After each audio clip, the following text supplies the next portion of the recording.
podcast focused on trends shaping the future of manufacturing. I'm Alexandria and A.W, your host, here with A.W. Schultz, two thought leaders with a passion for people and manufacturing. Today and every episode, we are diving deep into the advancements, sustainable practices, and dynamic changes transforming how we produce everything. And now, welcome Alexandria and A.W. Schultz.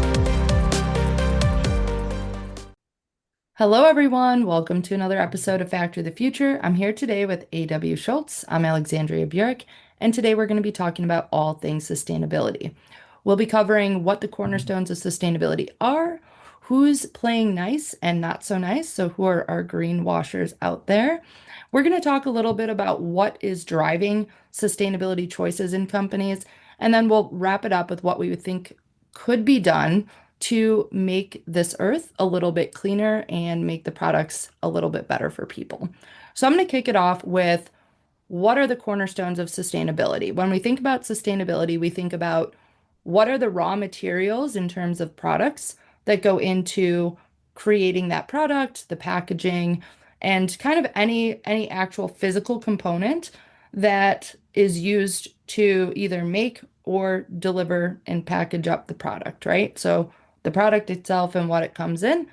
And then, the second cornerstone is the people piece. So everybody could think back to like the child labor scandal and all of those types of things. Like, how does a company treat its people? What are the benefits they provide? How are they working within their organization to promote diversity and just a good working environment for everybody? So raw materials, people, and then the third, which is what everyone I think kind of thinks of when they think of sustainability, is the impact on the environment. So when we think about the impact on the environment, we're talking about where are these materials coming from? What are the materials? Once the materials are used, how can they be recycled? So we've talked on the show before about closed loop manufacturing and all of those different things. That all fits into that third bucket of the impact on the environment. So that's kind of framing up our conversation today about sustainability. And I think that there's companies that are doing it out of necessity, and then there's companies that are doing it because it's their core values. There's other companies that are doing it because they're just kind of following whatever the political requirements or political agenda is. So AW, why don't you talk a little bit about our not so nice folks who are fitting into this bucket of greenwashing? So take us there. Well, when we look at, what is greenwashing? And for those that are new to the term, or maybe just to be educated in what it is, it's about misleading your customers. It's about giving a false claim about your environmental responsibility to the practices that you have that are actually more harmful than what you're actually projecting. A couple examples that I pulled together, and some of these you probably have heard about, but what you may not understand is how impacted they had to the environment. Not necessarily deceiving their customers, but the long-term effects that their harm could have on it. The first one is the big, we'll go to number one, is, Volkswagen back in 2015. Now, for those of you that may or may not remember, they were promoting something that they called clean diesel. And this had to do with their fake emissions tests that they were doing, that they had incorporating a device in their vehicles that, when tested, it would cause the vehicle to go into call it environmental mode, that showed lower emissions than what was actually occurring on a regular day-to-day issue. Now, this problem was, well, it went all through the organization, so it got bypassed by many of those that were in making decisions. And once found out, there was no, I guess, denying it. And It went to trial, it went to court, ended up a settlement of up to or around $30 billion. The car company was fined for these fake allegations. And well, I'd argue that Volkswagen is still is to the day doing just fine. But it really put a I use a pong just tapping the brakes a little bit on everyone else out there that you just can't make these false claims or create a false reality of what your end customer thinks that they're getting. Yeah, I mean, I would just add that's intentional deceit. It That is was. it was a complete intentional deceit. And it was a product that was designed to create false reads. So I just want to add that in before we keep going on the other examples. I think that to me is like the worst level of greenwashing there possibly is. It was. And it affected a lot of people's jobs all the way up to the CEO who was later stepped down from his position. The second example is, H&M. And I feel comfortable using these names because they there was quite a bit of excitement around to it, what they have. This one goes back to 2000, but relatively recent, 2022.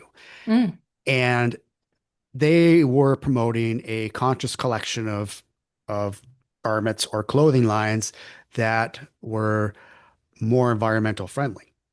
Now, that's great. The problem they had is that later we find out that 60% of the fabrics being used was synthetic fibers, which, for those who don't know, are polymers, which are plastics. plastics, which comes from the environment, which are hard to break down over time, which doesn't correspond with being green Sustainability. Yeah, and sustainability. it's bad for people too. Let's just be clear. When you're putting plastics on your body every day, all day, and sometimes in your most sensitive places, you're absorbing those plastics. Yeah, and yeah, I guess I'd argue I don't even know if there's even good data showing some of the long time Yeah, effects of it. But as we know, it's something that's not good. not good. Yeah. I want to touch on two more, and then I want to talk about your favorite topic, plastic, a little bit more. Is Shell and Exxon um, growing their basically taking a funded denial claim on the environmental impacts of their products, oil and gas, that they had out there, and it's the records show that they had been doing something like this in the 1970s. I mean, you can see today that they're trying to make more efforts to show that they're more green, um, but I I don't know. I mean, I've seen claims that oil and gas companies are. There was one that actually claims to be carbon neutral, which I don't know how is that possible based on the product that they create. But it also correlates with some of the airlines who try to offset their carbon footprint by um, funding dubious efforts on projects like tree planting Yeah, that correlate that, they're offsetting the environment by planting a lot of trees that, correlate that offset some of the yeah. amounts of traveling goes. I think Alexander and I would probably agree. Like, I don't know how that's measured well, but I think that sure, it's a great um, aspirational effort, but is it really having as much impact as probably what they're promoting? I I tend to I tend to be cautious when I think about that, and I added it to my list of what is greenwashing. Yeah, yeah. I have a problem with sustainability reporting in general. Firstly, I'm very pro clean earth, very pro clean products, like very passionate about this, very anti-plastic in my personal choices, in everything I do.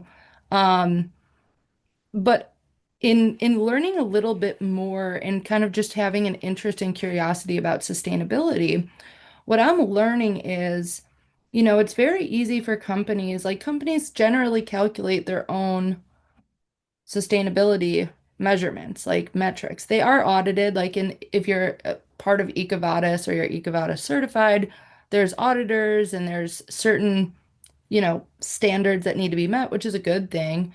But if a company, especially a large company, and generally the companies that are privately held versus publicly traded, I think publicly traded companies have better sustainability practices and reporting procedures because they're upheld to that higher standard, right? Privately held companies, though, who aren't formally certified by an accredited membership can put out their own sustainability reports, which is great and a first step, right? But it's based on these calculations that are very arbitrary and very, if you think about just like how testing happens for certain medications or whatever, generally you would want a statistician who's not biased, right? But I think we all know in like drug administration, that's just not the case. Like there's definitely statisticians that are manipulating the data to suggest that this medication is more beneficial. I think the same thing happens in sustainability, where based on the way you calculate something, you could show that you're more sustainable this year than you were last year, without actually having changed very much, right? So that's sort of my problem. Then talking about the plastics piece, right? So I have a radical idea, and I think this would be good for the earth. I think this would be good for the environment and the ecosystem. But I think if companies want to put plastic out, that's fine. You do that. You do you. But you have to take twice as much out as you generate.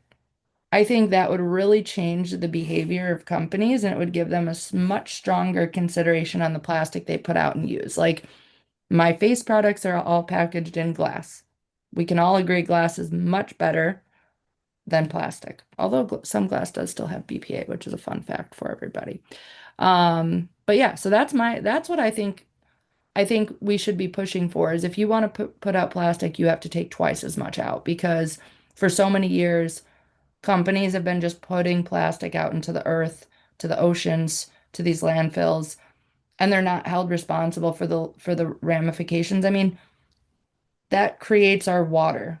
So like we should all kind of be concerned about these landfills and plastics seeping into our water because we all know we're consuming microplastics even with the most purified best water there is available.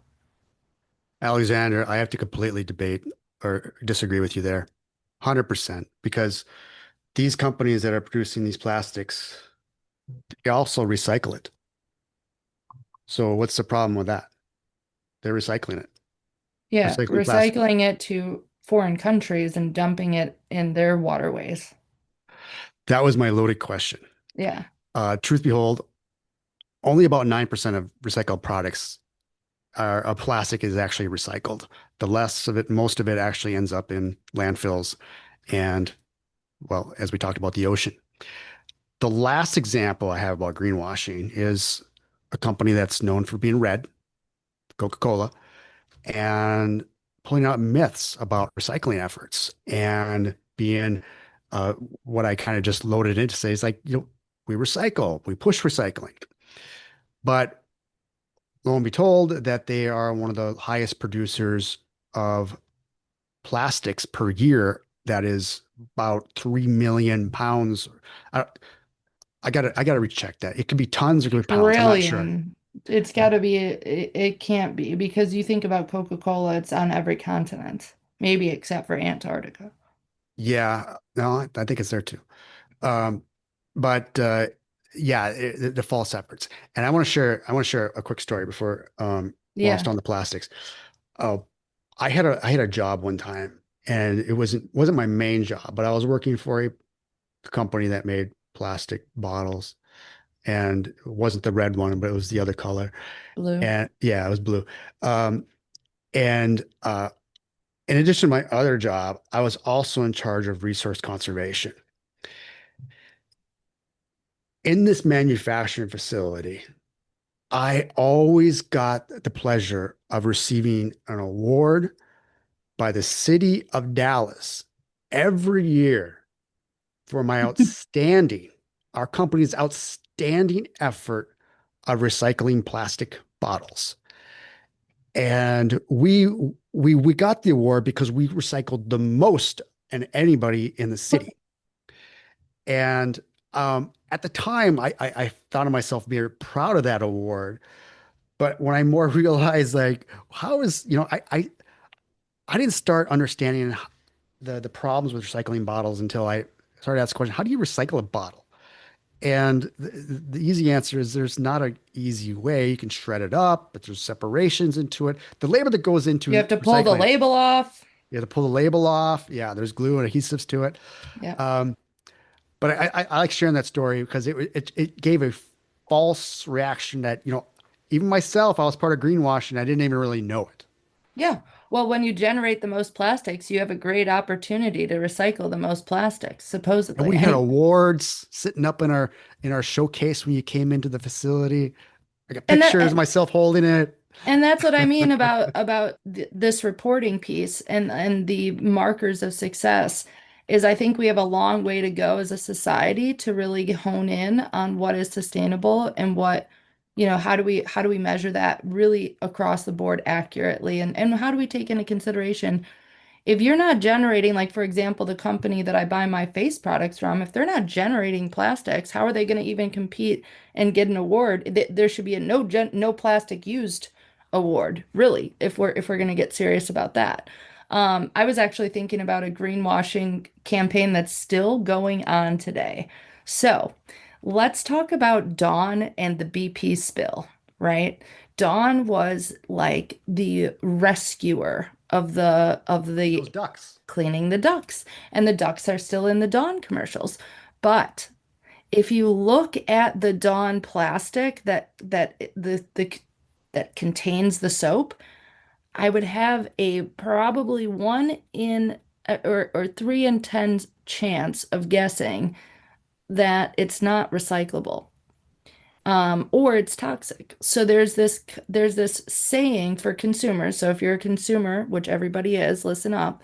135 stay alive. If because on each plastic item they have to put the number of, there's that triangle with the number in it. And I think there's up to like 13 different numbers that plastic can be.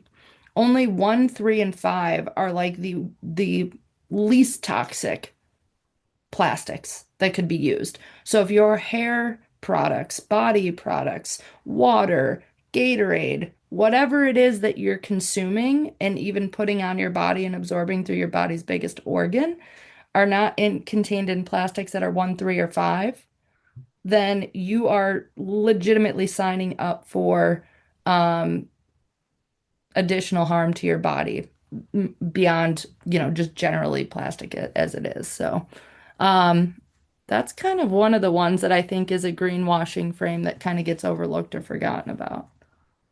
This is a 5. That's a 5, so you're good. You could stay alive. Yeah, I'm kind of embarrassed talking about this, and I realized I got paper, and I realized the top is plastic. Oh, those are terrible for you. And actually, the cups, even though the paper, it's lined It's with bad stuff. Think wax or something. So, it's not a practice. It was just hey, I still do it occasionally. I'm just saying. let's end on a good note that, Okay. let's not say, Debbie Downer on this. Um, I will say we're better than we were a few years ago. Yeah.